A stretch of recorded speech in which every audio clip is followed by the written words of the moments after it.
नमस्ते dear viewers. आज के इस वीडियो में हम लोग देखेंगे कैरेक्टरिस्टिक्स ऑफ आइडियल ओपैम्प।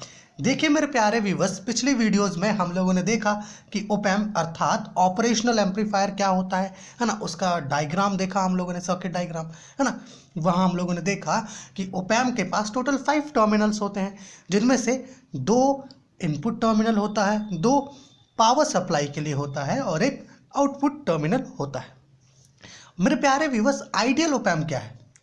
देखिए जनरली आइडियल ओपैम्प भी प्रैक्टिकल ओपैम्प की तरह ही, है ना, एक प्रकार का कहिए तो एम्पलीफाइंग डिवाइस है।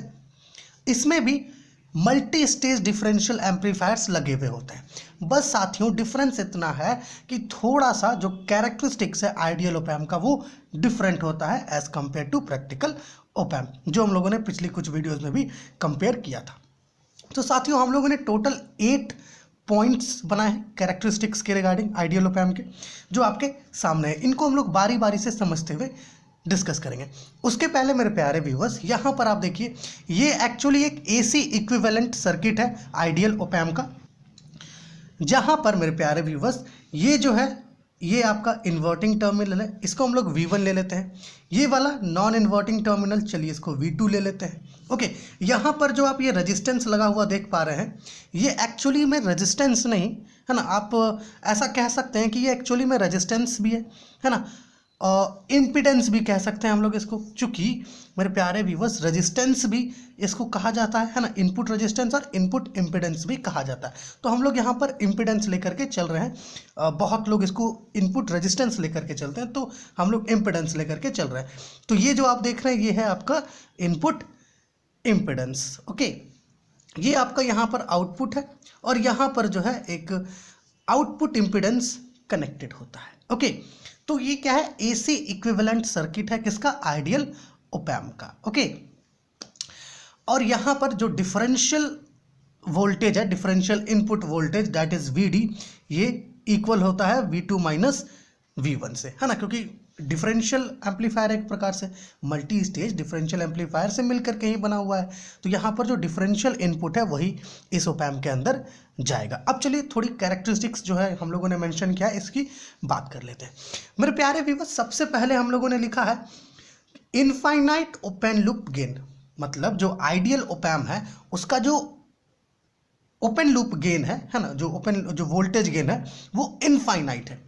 सबसे पहले तो ये समझिए कि ओपन लूप होता क्या है।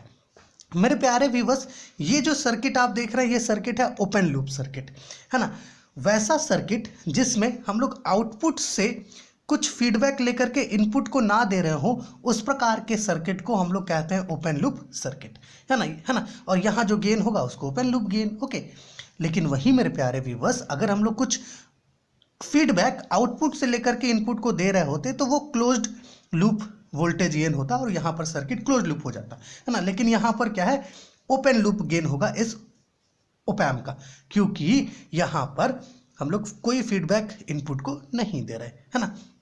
अब बात आती है कि भैया इनफाइनाइट ओपन लूप गेन क्यों है आइडियल ओपैम्प का। मेरे प्यारे व्यूअर्स, सबसे पहले बात तो यहाँ पर ये है कि जो वोल्टेज गेन होता है ना, ये एक्चुअली इक्वल किससे होता है, आउटपुट डिवाइडेड बाई जो इनपुट हम लोग दे रहे हैं। यहाँ पर इनपुट डिफरेंशियल इनपुट है, तो अगर हम लोग इसे आउटपुट को देखें, है ना, अगर हम लोग इसे कुछ इस प्रकार से देखें कि A is equal to V output by VD, है ना। अब चूंकि यहाँ पर जो हमारा आइडियल ओपैम्प है, इस आइडियल ओपैम्प में जो इनपुट रेजिस्टेंस होता है या जो इनपुट इम्पिडेंस होता है वो इन्फिनिटी होता है ना। जो इनपुट इम्पिडेंस का वैल्यू होता है वो इन्फिनिटी होता है। इसकी वजह से जो इनपुट पर जो सिग्नल हम लोग देंगे वो लगभग जीरो होता है, लगभग जीरो हो जाता है ना। इसकी वजह से जो VD का वैल्यू है वो जीरो हो जाएगा, अर्थात A इज इक्वल टू क्या होगा, VO by VD। It means है कि A का वैल्यू इन्फिनिटी होगा। सो आइडियल ओपैम्प के लिए जो ओपन लूप वोल्टेज गेन है वो क्या है, इनफाइनाइट है। Okay, this is the first characteristic. दूसरा कैरेक्टरिस्टिक हम लोगों ने लिखा है प्यारे व्यूअर्स, इनफाइनाइट इनपुट इम्पिडेंस, अर्थात जो इनपुट इम्पिडेंस है वो इनफाइनाइट है। हम लोगों ने अभी बताया कि जो इनपुट इम्पिडेंस होता है आइडियल ओपैम्प का वो इनफाइनाइट होता है, जिसकी वजह से जो यहाँ पर जो सिग्नल्स हम लोग अप्लाई करेंगे, जो वोल्टेज देंगे, जो करंट देंगे, वो लगभग यहाँ पर जीरो हो जाएगा।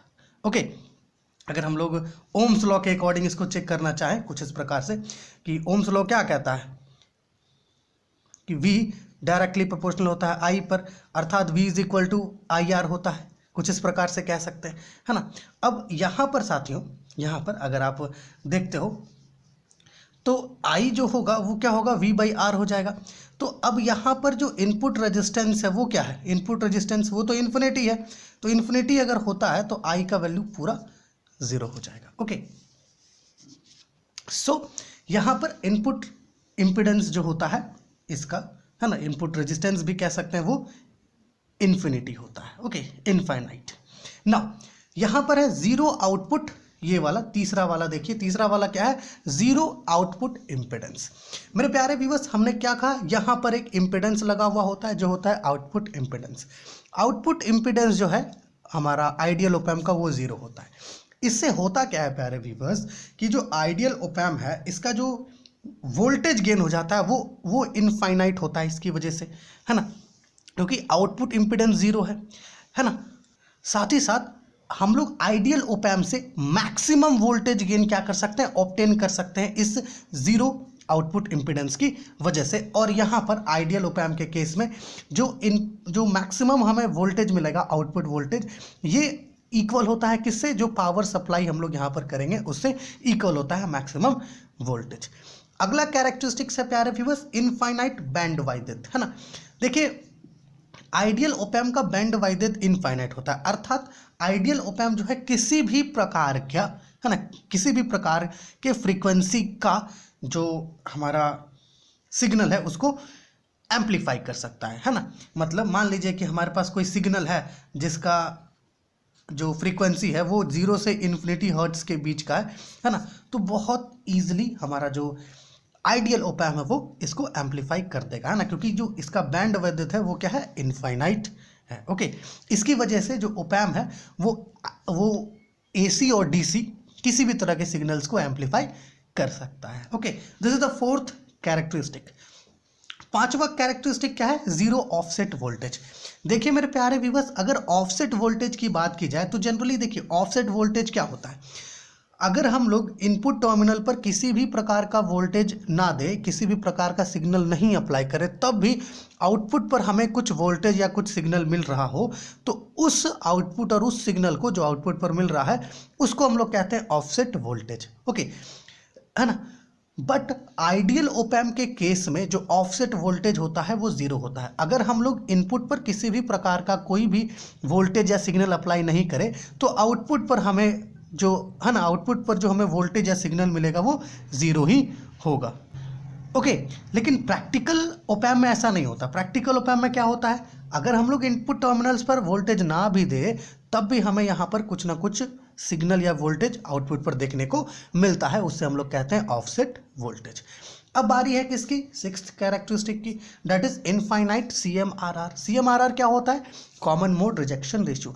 देखिए मेरे प्यारे viewers, common mode rejection ratio कहने का अर्थ यहाँ ये है साथियों कि हमारा जो इनपुट टर्मिनल्स है, जब हम लोग इनपुट देंगे किसी भी सिग्नल का, है ना, इनपुट प्रोवाइड करेंगे, तो यहाँ पर इस सिग्नल के साथ साथ कुछ नॉइज भी होगा, है ना, तो उस नॉइज को रिजेक्शन का बात यहाँ पर CMRR हमें बताता है। तो आइडियल ओप एम्प का जो CMRR होता है वो इनफाइनाइट होता है, अर्थात ये ज़्यादा से ज़्यादा नॉइजेस को क्या कर सकता है, रिजेक्ट कर सकता है। ओके, और प्रैक्टिकल ओप एम्प की बात करेंगे तो CMRR जो है वो बहुत हाई होता है, तो वहाँ पर भी जो ओप एम्प है वो नॉइजेस को ईजिली रिड्यूस कर सकता है, रिजेक्ट कर सकता है। आगे है हमारा जो नेक्स्ट कैरेक्टरिस्टिक है, that is infinite slew rate. जो स्लीव रेट होता है आइडियल ओप एम्प का वो इनफाइनाइट होता है। अब आप पूछेंगे स्लीव रेट क्या होता है, तो देखिए slew rate actually maximum rate of change होता है आउटपुट में पर यूनिट टाइम। हर एक यूनिट टाइम में मैक्सिमम जो रेट ऑफ चेंज होता है आउटपुट वोल्टेज में, उसी को स्लीव रेट कहते हैं, और आइडियल ओप एम्प के लिए वो इनफाइनाइट होता है। एंड द लास्ट जो हम लोग का है ना, लास्ट जो हम लोगों ने लिखा है वो है आपका zero supply rejection ratio. Okay, हमारा सेवंथ प्रॉपर्टी, माफ कीजिएगा, जो 8th कैरेक्टरिस्टिक है वो है जीरो सप्लाई रिजेक्शन रेशियो। अब जीरो सप्लाई रिजेक्शन रेशियो क्या है, देखिए जनरली क्या होता है, जो आउटपुट वोल्टेज है वो लोड जो यहाँ पर अप्लाई करते हैं पावर सप्लाई में, इस पर डिपेंड करता है जनरली। बट आइडियल ओपैम्प में ऐसा कुछ होता नहीं है ना, आउटपुट जो है इस पर डिपेंड नहीं करता है, इसलिए जो पावर सप्लाई रिजेक्शन रेशियो होता है आइडियल ओपैम्प का वो 0 होता है। तो मेरे प्यारे व्यूअर्स, ये टोटल 8 कैरेक्टरिस्टिक्स है आइडियल ओपैम्प का, और ये क्या है, AC इक्विवेलेंट है किसका, आइडियल ओपैम्प का।